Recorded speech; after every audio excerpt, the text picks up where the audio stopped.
বিসমিল্লাহির রহমানির রহিম। Sir madam, আসসালামু আলাইকুম ওয়া রাহমাতুল্লাহি ওয়া বারাকাতুহু। আজ আমি আপনাদের জন্য মার্চ মাসের বেতন এবং বৈশাখী ভাতা যে ইএফটি মডিউলের সার্ভারে দৃশ্যমান হচ্ছে সেই বিষয় সম্পর্কে এবং এই বিষয়ে যে এ পর্যন্ত অনেক মেসেজ এসেছে এরই কিছু প্রতিবাদমূলক কথা আজকের এই ভিডিও টিউটোরিয়ালটিতে আমি তুলে ধরব।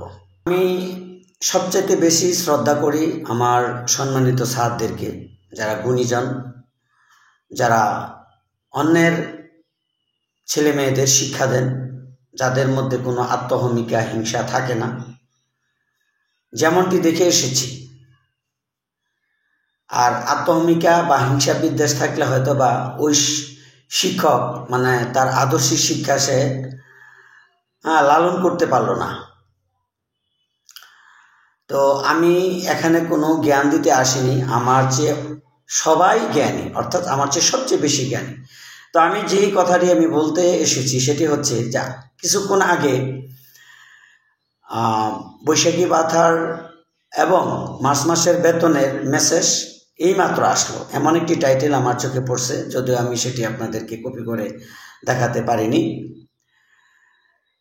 তারপর আরও বেশ কিছু তথ্য এখন থেকে আরও 2-3 ঘন্টা পূর্বের নিউজগুলো এই ব্যাপারে আসতেছে।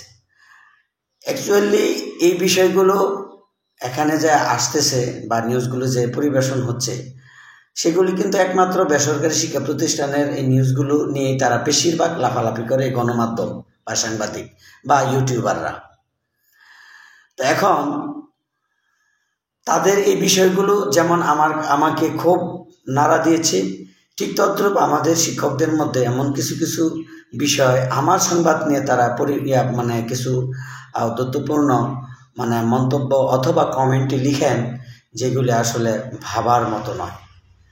আমার জানা মতে আমি যদি আমার ইউটিউব চ্যানেলে কোনো ভিডিও আপলোড করে থাকি তাহলে তথ্য সম্বলিত নিউজগুলো সাধারণত আমি দিয়ে থাকি। তবে হ্যাঁ, 10টা সংবাদ পরিবেশন করলে এ থেকে 2-1টা সংবাদ হয়তো একটু এদিক সেদিক হয়ে যায়। কেননা কারণ অন্যের সংবাদটুকুই হয়তো বা সংগ্রহ করে সেটি পরিবেশন করে, এবং সে যদি কিছু ভুল এখানে অ্যাপ্লাই করে, সেই অ্যাপ্লাই করা তথ্যগুলো হয়তো বা নিজের একটু যাচাই বাছাই করে দেওয়া উচিত, সেটা আমিও মনে করি। কিন্তু অনেক সময় সেটি পারা যায় না বা সম্ভব হয় না। তো এখন আমি যে বিষয়টি বলতে চাচ্ছিলাম, যে আমরা শিক্ষক, আমাদের মধ্যে আদর্শিক অবশ্যই বৈশিষ্ট্য থাকা একান্ত কাম্য, একান্ত জরুরি। কারণ আমরা এমন কিছু মন্তব্য করব না যেটা আমাদের মতো অন্য শিক্ষকরা আমাদেরকে নিয়ে প্রশ্নবিদ্ধ করে, যে আসলে এখানে যতটুক লেখার দরকার সেটি না লিখে বা অন্য ভাষায় লিখতে পারতো বা করতে পারতো। তো যাই হোক, কথা আমি দীর্ঘ করব না। তো এখন শুধু আসছে আজকের এই বিষয়টা নিয়ে, যে আমি একটা প্রতিষ্ঠানে ক্ষুদ্র একজন শিক্ষক। আহামরি আসলে আমি তেমন কিছু জানি না, বা আমি নিজেকে একেবারেই ক্ষুদ্র মনে করি, যে আমি ক্ষুদ্র জ্ঞানের অধিকারী বা পরিসর নিয়ে আমি আপনাদের মাঝখানে আসি। তো যাই হোক, আমি কথা আর দীর্ঘ করছি না, এখানেই রাখছি। আল্লাহ হাফেজ।